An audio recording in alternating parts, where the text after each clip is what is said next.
Dua perkara yang akan menguatkan umat Islam sehingga umat Islam dapat menegakkan syariat Allah Ta'ala. Yang pertama, tauhid. Bila umat Islam telah memperbaiki tauhid mereka, mensahihkan tauhid mereka, mereka akan diberikan kemuliaan, kekuasaan, kekuatan oleh Allah Ta'ala, diguruni oleh kufar. Tapi pada hari ini tauhid pun orang kata Wahabi susahlah tuan. Tauhid dan sunnah dilabel-label pula, diejek-ejek pula. Ini baik. Yang kedua, apabila umat Islam menegakkan syariah.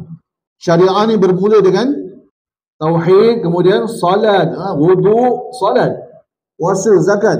Hinggalah umat Islam melaksanakan undang-undang Islam, syariah, hudud, qisas dan ta'zir serta jihad.